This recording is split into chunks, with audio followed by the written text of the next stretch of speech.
Frères et sœurs bien-aimés, sommes-nous des serviteurs inutiles, des serviteurs quelconques, de simples serviteurs? Sommes-nous serviteurs ou bien sommes-nous ses amis? Quand vous aurez exécuté tout ce qui vous a été ordonné, dites, nous sommes de simples serviteurs, nous n'avons fait que notre devoir. Simple serviteur. L'ancienne traduction, que l'on cite encore très souvent, disait inutile, serviteur inutile. La différence est de taille. Inutile signifie ne servir à rien, ce qui est le comble pour un serviteur. Serviteur quelconque, simple serviteur, désigne celui qui accomplit tout bonnement la tâche qui lui incombe. Il fait son job, rien de plus, rien de moins, mais ce job n'est pas superflu. On en a besoin. Alors quel genre de serviteurs sommes-nous, au dire de Jésus? De simples serviteurs, des serviteurs quelconques, ou bien des serviteurs inutiles? Eh bien, on risque de vous décevoir. Je dois vous dire que le terme « inutile » correspond mieux au mot grec du Nouveau Testament, qui signifie littéralement une personne ou une chose dont on ne tire aucun avantage, aucun profit. Ah, ça nous choque un peu, sans doute, mais ce choc est utile pour le coup, puisque je vous rappelle que les textes de l'Écriture ne sont ni étranges ni erronés, et que s'ils sont difficiles, c'est parce qu'ils sont trop lumineux. L'œil de notre intelligence peine à se fixer sur eux. L'œil de notre intelligence est ébloui lorsqu'il regarde cette vérité trop forte. Mais en vérité, cette lumière venue du ciel est très belle. Regardez. En prononçant ces quelques mots, serviteur inutile donc en fait, Jésus nous ouvre à quelque chose d'immense, encore une fois. Il nous enseigne, et c'est là la fine pointe théologique du texte, il nous enseigne que l'homme pécheur n'a aucun mérite à faire valoir devant Dieu. Et d'ailleurs, qui d'entre nous pourrait prétendre avoir fait tout ce qui lui a été ordonné? Quand vous aurez fait tout ce qui vous a été ordonné, dites, nous sommes de simples serviteurs. Qui a tout fait? Qui a bien fait?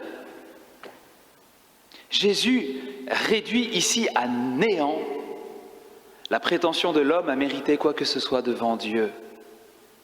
Comme si nous pouvions mériter d'aller au ciel.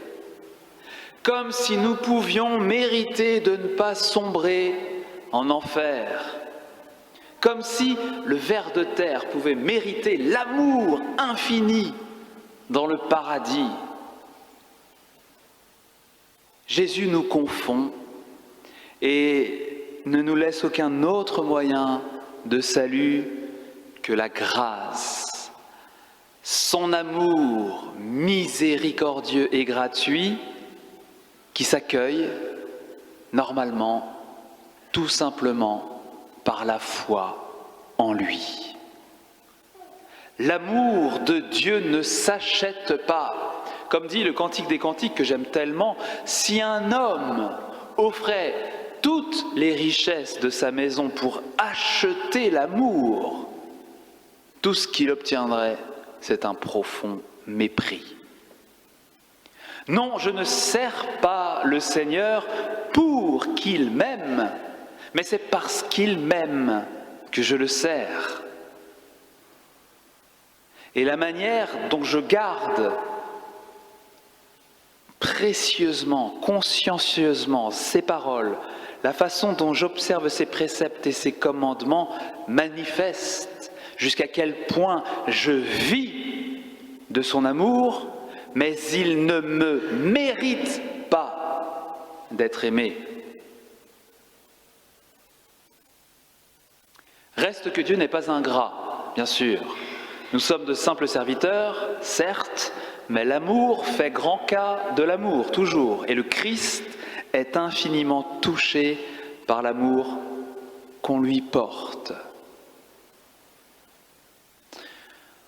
Dans la page d'évangile que nous scrutons en ce moment, un enseignement sur la foi précède celui que nous venons d'envisager, sous un jour nouveau, un peu peut-être, le coup du serviteur inutile. Un enseignement sur la foi vient avant. Les apôtres dirent au Seigneur, « Augmente en nous la foi ». Les apôtres ont dû sentir leur fragilité, leur inconstance, leur instabilité. Sentir combien sont fluctuants et contradictoires les élans qui les traversent et les emportent tantôt vers le haut, tantôt vers le bas, tantôt dans la foi, tantôt dans le soupçon. Seigneur, augmente en nous la foi, rends-nous solides, fermes, stables, constants, persévérants. Toi qui es le roc, toi qui es notre rocher et notre salut, notre joie. Jésus, que ma joie demeure.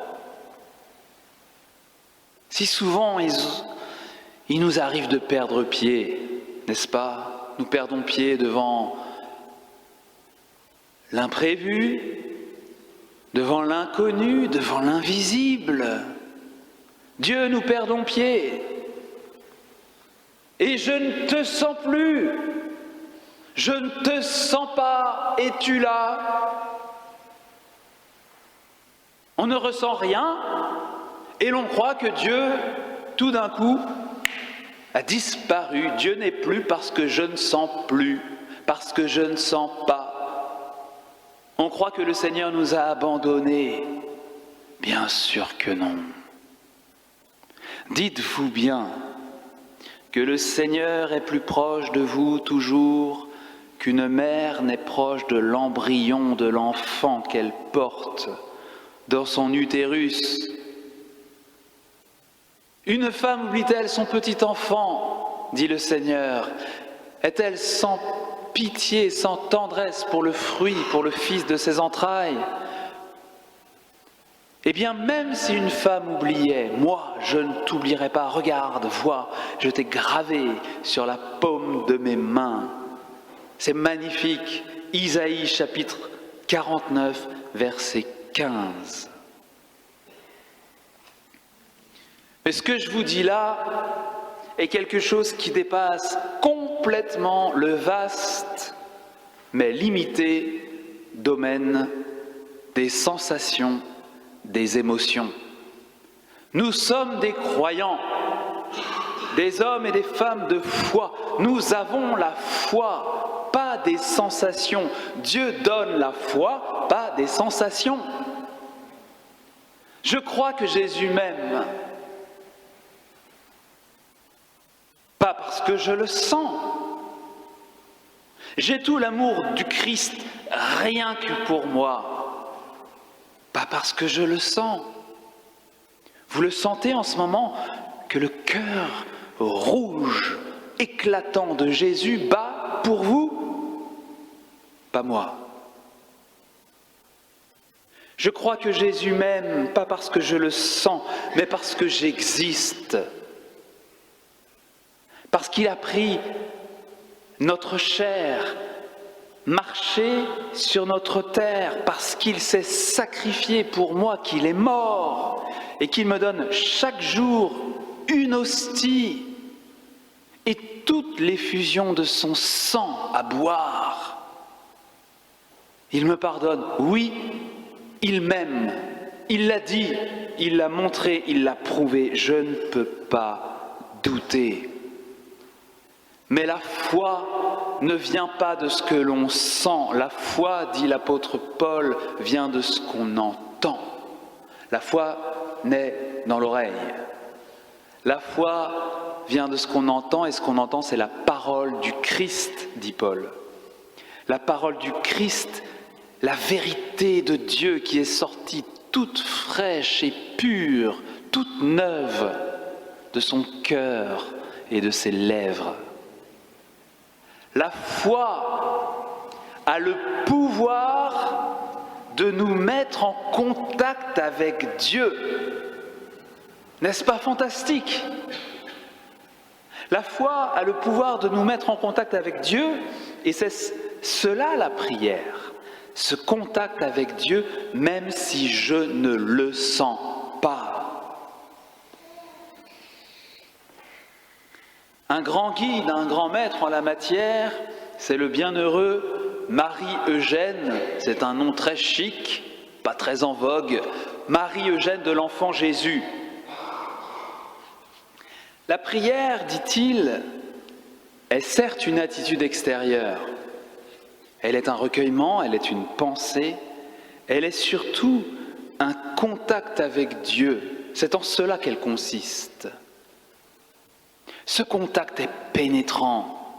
Et quand nous pénétrons en Dieu, quand ce contact est établi, il y a un échange véritable. Dieu est un océan, Dieu est un feu, Dieu est une fontaine vive. Et chaque fois que nous prenons contact avec Dieu, nous touchons l'océan, nous touchons la flamme, nous touchons l'incendie. Et par conséquent, nous puisons en lui la substance divine. Waouh! Il est possible que nous n'obtenions pas la grâce spéciale que nous avons demandée. Alors, lui aussi, il a remarqué. Mais nous recevons bien mieux, puisque nous nous divinisons à son contact. Voilà ce qu'est la prière. C'est essentiellement ce contact avec un Dieu vivant, avec un Dieu qui réagit, non pas comme un simple être inanimé, mais comme une personne vivante, un Dieu qui réagit par un tressaillement, par un don de lui-même.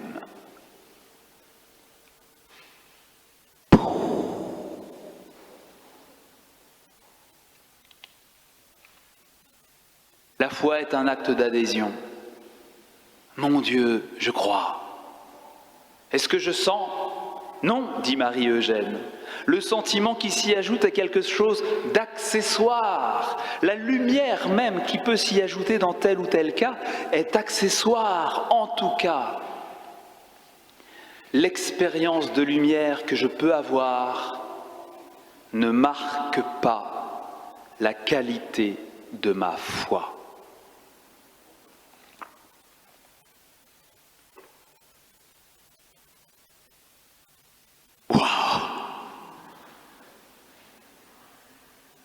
Ah, je vois qu'il y en a qui sont rassurés. Ils disent « Ah, en fait, c'est normal, tout va bien. » Oui, tout va bien, mes amis, tout va bien, tout va très bien. Dieu est un feu, libre et fort, et ce feu m'envahit normalement par la foi. Jésus, je crois.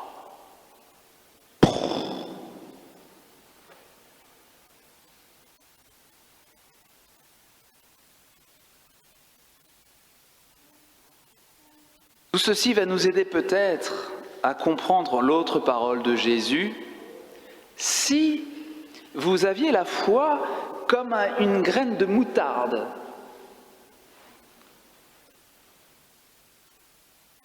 vous auriez dit à l'arbre que voici, déracine-toi et va te planter dans la mer et il vous aurait obéi. Je ne sais pas si vous vous amusez à faire ce genre de choses. Au nom de Jésus, tu te déracines maintenant et tu vas dans la mer. Je ne sais pas si vous faites ce genre de choses.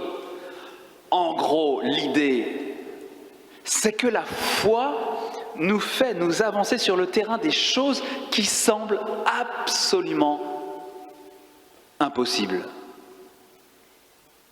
Ce qui semble impossible, celui qui croit peut l'accomplir parce qu'en nous mettant en communion avec Dieu lui-même, Dieu qui est feu. La foi nous fait en quelque sorte participer à son élan, à sa puissance, à sa véhémence, à sa liberté. Celui qui croit en moi. Il y a des chrétiens, des croyants dans le coin? Ok. Eh bien, celui qui croit en moi fera lui aussi les œuvres que je fais. Et il en fera même de plus grandes. Si tu crois, tu verras la gloire de Dieu, dit Jésus à Marie de Béthanie. Si tu crois, tu verras la gloire de Dieu. Le crois-tu? Non. Eh bien, tant pis. C'est dommage. Les choses impossibles sont les bienfaits dont Dieu a le monopole, mais il nous y fait participer. Dieu nous prend avec lui, et si nous croyons, il nous emmène pour accomplir ce que lui seul peut faire dans le monde, sauver le monde. Un jour, les disciples demandent à Jésus, « Seigneur, mais comment on peut être sauvé ?» Sous-entendu, c'est impossible. Et Jésus répond, « Oui, pour les hommes c'est impossible. » Impossible, mais pas pour Dieu. Car tout est possible à Dieu. Tout est possible à Dieu. Avons-nous l'impression d'avoir commencé à marcher dans les voies des choses impossibles? Avons-nous l'impression de nous être portés candidats? Seigneur, si tu as besoin de quelqu'un pour faire des choses impossibles à la Farled, je suis là. T'as pas un truc impossible à faire, Seigneur? Je suis là. Et le père regarde ses enfants et dit, ah si, des choses impossibles. Sauver ton âme, sauver celle de tes frères et sœurs. Ouais, je le veux. Pour la gloire de Dieu et le salut du monde. Hier, j'avais terminé mon homélie l'après-midi, j'avais bien écrit, bien prié, tout ça, c'était fini, j'étais prêt. Mais le Seigneur me dit, Il a fait un peu comme ça, Comment ça, Bah, c'est bien, mais il y a encore quelque chose d'autre que je t'ai demandé de dire.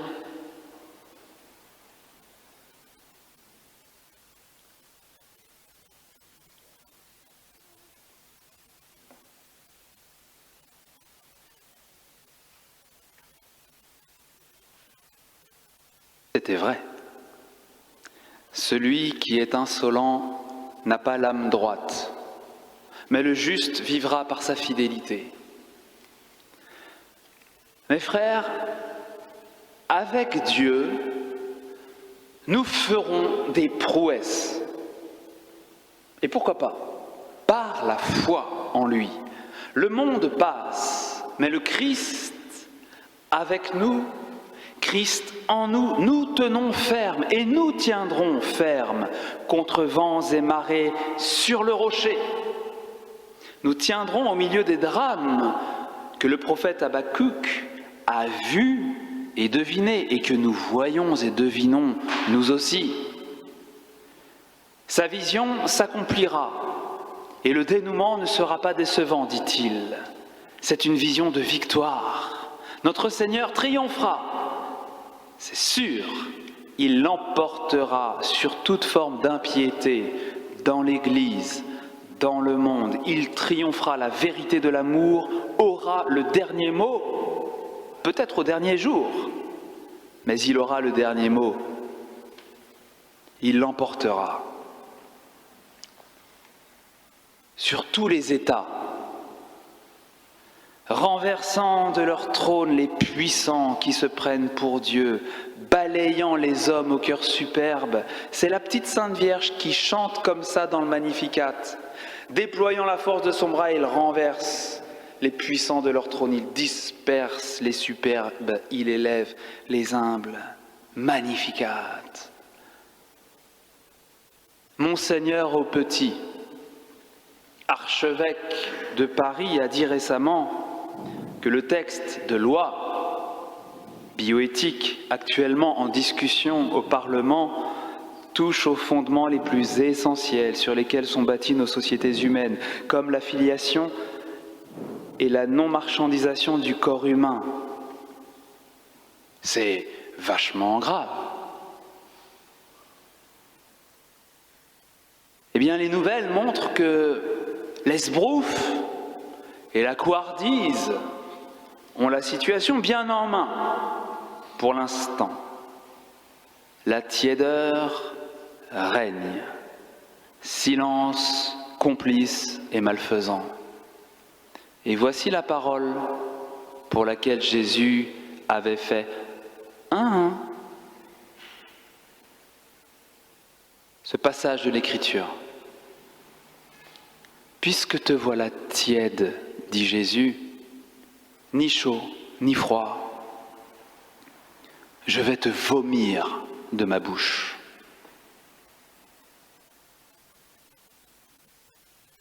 Apocalypse, chapitre 3, verset 16. Dieu vomit les tièdes.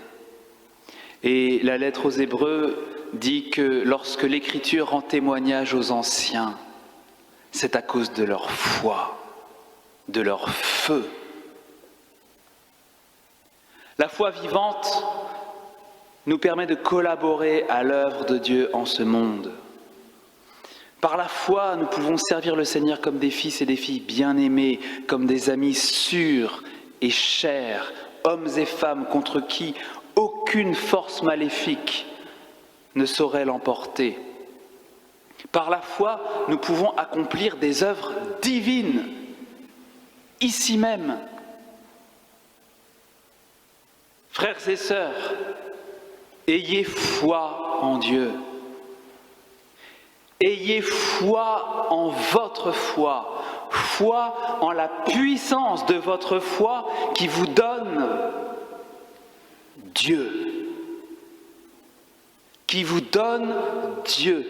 Dieu comme un feu, libre et fort, libre et fort et fier. Amen.